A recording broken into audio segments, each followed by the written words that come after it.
Hello everyone. आज हम हमारा क्वेश्चन नंबर थर्ड सॉल्व करने वाले हैं। क्वेश्चन नंबर थर्ड के अंदर यदि आप ध्यान से देखेंगे तो आपको पता चलेगा कि उसने आप लोगों को मई, जून और जुलाई ऐसे 3 मंथ्स के लिए क्या कैलकुलेट करने बोला है, कैश बजट फाइंड करने बोला है। बराबर है। तो हम मई, जून और जुलाई ऐसे 3 मंथ के लिए उस चीज को फाइंड आउट कर लेंगे। तो अब सबसे पहले तो हमें क्या करना पड़ेगा ना, एडजस्टमेंट पढ़नी पड़ेगी। मैंने इसके पहले भी कई बार बोला है कि हमारा पूरा का पूरा काम एडजस्टमेंट के भरोसे होने वाला है। हमारा पूरा का पूरा वैल्यूएशन एडजस्टमेंट्स के भरोसे निकलने वाला है। तो सबसे पहले तो हमने अप्रैल, मई और जून लिख लिया और इसके ऊपर लिखेंगे ओपनिंग कैश बैलेंस। ठीक है। ओपनिंग कैश बैलेंस की जब आप लोग बात कर रहे हैं तो ढूंढिए, कहीं ना कहीं आपको ओपनिंग कैश बैलेंस मिल जाएगा। ये लिखा हुआ है कि ओपनिंग कैश बैलेंस है 25,000 रुपए। तो हम मई में ओपनिंग कैश बैलेंस लिख लेंगे 25,000 रुपए और इसके बाद में लिखेंगे रिसिप्ट। ठीक है, रिसिप्ट मतलब इनफ्लो ऑफ मनी। एक थोड़ी सी अंदाजन स्पेस छोड़ देंगे और उसके बाद में लिख लेंगे पेमेंट।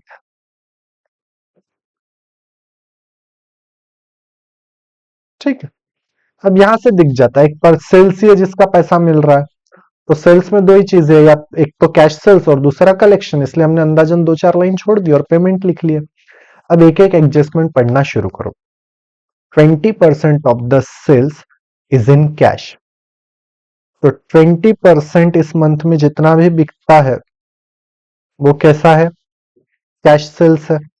तो ये हमारी पहली चीज हो जाएंगी जिसका पैसा हमें मिलने वाला है। Number one, cash sales. Cash sales receipt में क्यों लिख रहे हैं, क्योंकि उसका पैसा हमें मिलने वाला है 20% ऑफ करंट मंथ। तो क्या करेंगे, मई के 60,000 का 12% निकाल लेंगे तो कितना आ जाएगा, 12,000 20%। 18,000 का 16,000 आ जाएगा और इसका 18,000 आ जाएगा। बराबर है। ये तीन अमाउंट इस तरीके से निकालकर आप लोग लिख लीजिए, 16, 12, 12,000, 16,000 और 18,000। समझ में आ गया। फिर दूसरी एडजस्टमेंट पढ़ो। दूसरी एडजस्टमेंट में क्या बोला है उसने, सप्लायर प्रोवाइड 2 मंथ क्रेडिट। जो हमारा सप्लायर है मतलब सप्लायर कौन है, परचेसर। ये तो कस्टमर है, जिसको सामान बेचा है वो कौन है, कस्टमर है। और जिससे परचेस किया है वो कौन है, सप्लायर है। तो सप्लायर हमें 2 महीने का क्रेडिट दे रहा है। 2 महीने का क्रेडिट मतलब मई में जब पैसा दोगे तो उसका पैसा 2 महीने पीछे का मिलेगा। तो अप्रैल लास्ट मंथ और ये बिफोर लास्ट मंथ हो गया।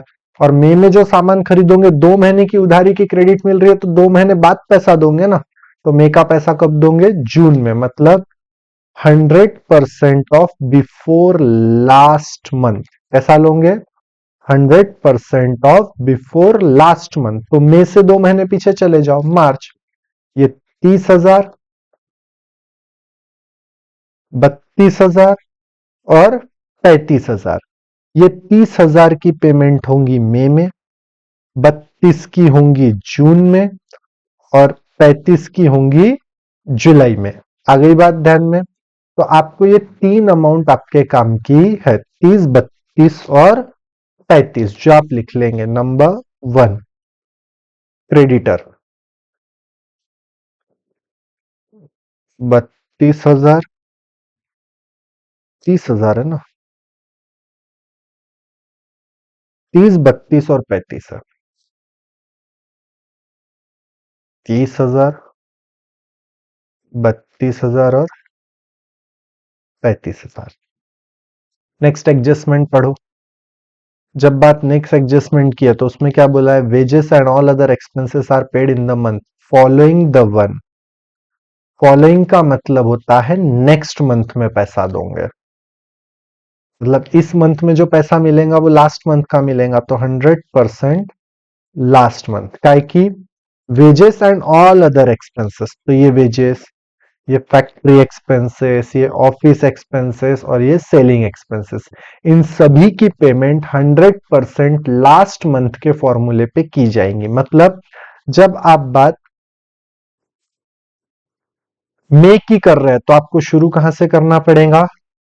अप्रैल से शुरू करना पड़ेगा और फिर अप्रैल से नीचे नीचे नीचे नीचे आते जाइए। मतलब ये तीन अमाउंट्स आपके काम की रहेंगी, अप्रैल, मई और जून। कौन सी अमाउंट आपके काम की रहेंगी? अप्रैल, मई और जून, ये ब्लॉक आपके काम का रहेगा। कैसे, मैं आपको समझा देता हूं। आपकी अकाउंटिंग, आपकी बजट कहां से बन रहा है? मई से। तो मई में जो पैसा मिलेगा वो अप्रैल का रहेगा, मतलब ये पहली अमाउंट रहेंगी जो कहां लिखी जाएंगी? मई में। फिर ये दूसरी अमाउंट मई की है जो कहां लिखी जाएंगी? जून में। और ये जून की अमाउंट है जो कहां लिखी जाएंगी? जुलाई में। तो ये तीन अमाउंट आपके काम की है। तो सबसे पहले हम पेमेंट में लिख लेंगे वेजेस। ये कैसा था?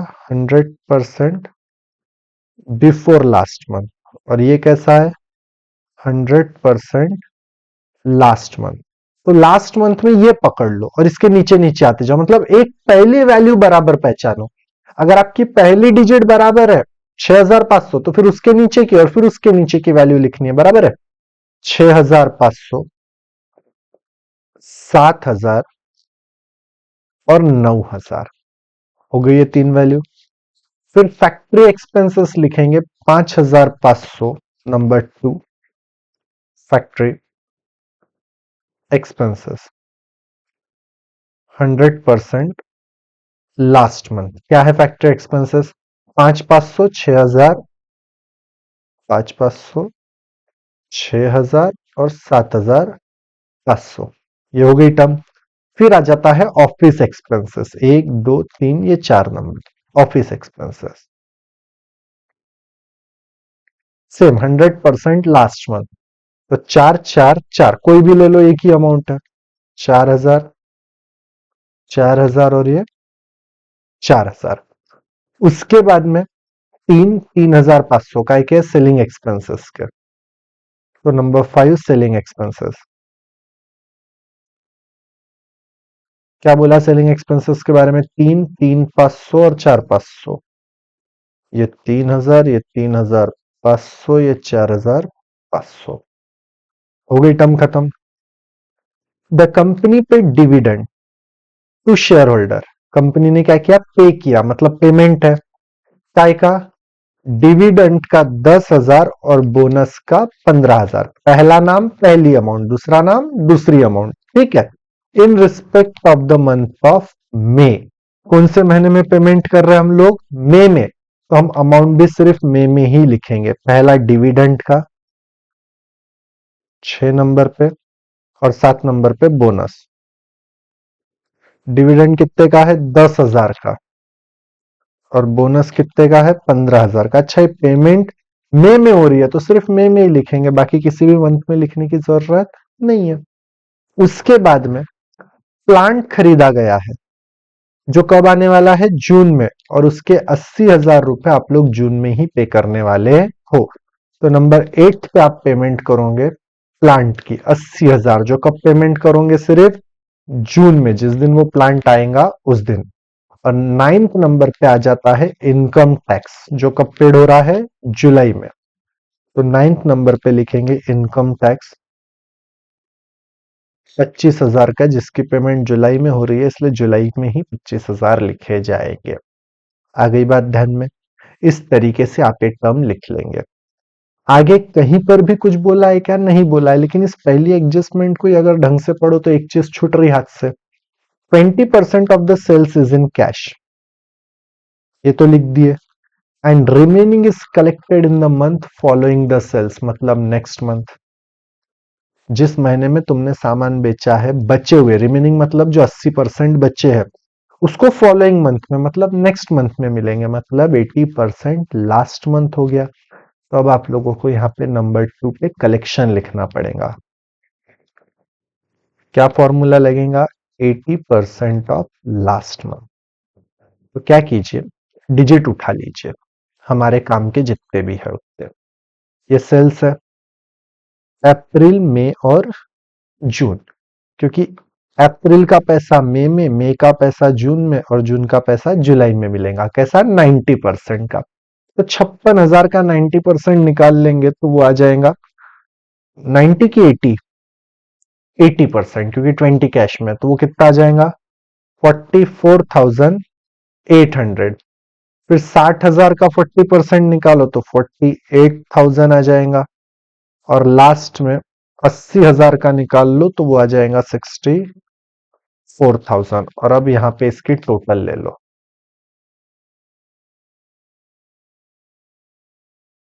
Number A, total receipt. और यहाँ पे नंबर बी लिखेंगे, जो कहाँ लिखा जाएगा? ये यहाँ इसके नीचे। अब वो तो समझ में आ गया ना आपको, टोटल पेमेंट। तो टोटल पेमेंट लिखते समय आप तीनों मंथ की टोटल ले लीजिए और तीनों मंथ की टोटल उस तीनों मंथ में कैरी कर लीजिए। जैसे कि ये 30,000 से लेके 15,000 तक सबकी टोटल कर लो तो वो आ जाएगा 74,000। फिर 32,000 से 80,000 तक की टोटल कर लो तो वो आ जाएगा 1,32,500। और 35,000 से लेके 25,000 तक की टोटल ले लो तो वो आ जाएगा 85,000। ठीक है, ये हो गया आपका एक टर्म। अब आप क्या कीजिए, इसके नीचे लिखेंगे क्लोजिंग बैलेंस या क्लोजिंग कैश बैलेंस। तो पहले 25,000, 12,000 और 44,800 की टोटल करो, वो हो जाएंगी 81,800, जिसमें से 74,000 माइनस करो तो ये आ जाएगा 7,800। ये 7,800 नेक्स्ट मंथ का ओपनिंग बनेगा। फिर 7,800 प्लस 16,000 प्लस 48,000 तो ये हो गया 71,800। और उसमें से 1,32,000 माइनस करोगे तो -60,700 का आंसर जनरेट होता है। फिर -60,700 यहां लिखोगे, ये दोनों प्लस में है तो इन दोनों की प्लस करो और उसमें से 60,700 माइनस करो तो वो 21,300। और 21,300 में से 85,000 माइनस नहीं होता, मतलब यहां भी जो आंसर आएगा वो माइनस में आएगा, -63,700। इस तरीके से आप अपना थर्ड क्वेश्चन सॉल्व करने वाले हो। आ गई बात ध्यान में? इस तरीके से आप अपना क्वेश्चन नंबर थर्ड सॉल्व कीजिए और जो भी डाउट है वो मुझे इन्फॉर्म कीजिए ताकि हम उसको कंप्लीट कर सके। इसके बाद आप तुरंत एक काम करेंगे, क्वेश्चन नंबर फोर्थ को ट्राई करेंगे। आज आपको क्वेश्चन नंबर फोर्थ को क्या करना है? ट्राई करना है, ताकि आपको जब मैं फोर्थ सॉल्व करके दूं तो आपको आपकी गलतियां समझ में आ जाए और आप वो गलतियों को सुधार सको। आ गई बात ध्यान में? ध्यान से पढ़ो और गलत हुआ पूरा तो भी चलेगा, लेकिन क्वेश्चन नंबर फोर्थ आप लोगों को सॉल्व करना है। ठीक है, थैंक यू वेरी मच।